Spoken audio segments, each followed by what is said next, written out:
So Samsung has launched their mid-range smartphone F62, and in this smartphone they are providing their flagship chipset 9825, Exynos 9825.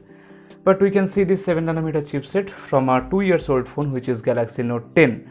So basically this chipset is old, pretty old. By the way, this F62 has 7000 mAh battery, which is capable of reverse charging, and it has a 64 megapixel camera sensor, which is Sony IMX682, and it has 32 megapixel front camera. The screen is pretty big, 6.7 inch, and it is Full HD Plus, AMOLED Plus, Infinity O display, and it has 60 Hz refresh rate. There are 3 color options of this phone, which is green, blue and grey, and there are some gradient pattern in the back, and in the front section of the phone has a glass and the back section has plastic. I don't know why manufacturers give plastic. They should have given at least glass in mid-range smartphone. Anyway, from security perspective, it has a fingerprint sensor, face unlock and Samsung's in-house knock security. You can buy this phone from Flipkart, Reliance Store, Jio Store and many other retail stores.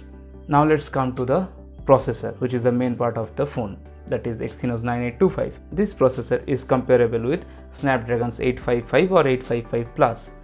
Now, in earlier time, there used to be a lot of differences between Exynos and Snapdragon processors, and Snapdragon used to be way ahead of Exynos.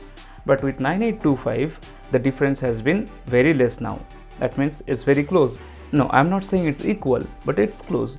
In Galaxy Note 10 Plus, Samsung used both Snapdragon 855 and Exynos 9825, and they have distributed Exynos chipset mostly in Asia and European region, and the Snapdragon to the North American region. But those who got Exynos version definitely wanted the Snapdragon version. Now if you see the CPU benchmark score, in single core Exynos is little bit ahead of Snapdragon. In multi-core performance, Snapdragon is of course ahead of Exynos. Though Exynos has higher benchmark in single core, it can't keep up the performance for long time of uses. The score decreases over the time, but that's not in the case of Snapdragon. It gives constant performance over the time.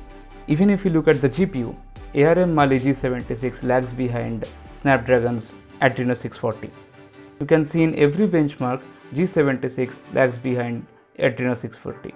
Coming to battery life, you can't see that much of difference when you are using the device of both Snapdragon and Exynos processor, but it is prominent when it is in standby mode.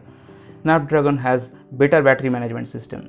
As Exynos lags behind GPU, it also lags behind image processing, camera performance, etc. Now some other report says that app crashes more on Exynos compared to Snapdragon. Even in cellular call quality, Exynos lags behind the Snapdragon processor. Exynos tend to get hot a lot compared to Snapdragon. That's why maybe Samsung is providing 7000 mAh battery. So in summary, Snapdragon 855 or 855 Plus is better than Exynos 9825. If you want to buy a phone with 2 years old flagship chipset, I would say hold on for newer chipset or go for Snapdragon 855 or 855 Plus chipset. Samsung F62 is going to sold in India at 24K. You can get Realme X3 and X3 Super Zoom at 23K and 24K, which are equipped with 855 Plus chipset. And their design is also better than Samsung F62. But design is a personal perspective, so I am keeping it aside. But if you see the screen refresh rate, in Realme X3 or X3 Super Zoom, they have 120Hz display, where Samsung has only 60Hz display.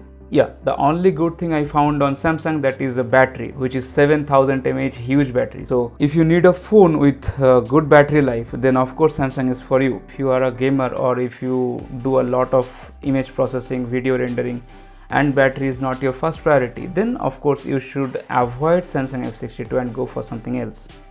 That's it guys, hope you got useful and required information from this video. If you have anything to say, please feel free to write them into the comment section. I'll definitely look into them. If you are new here, please subscribe to my channel, and if you like what you see, give it a thumbs up. And that's it, I'll see you in the next video. Bye bye.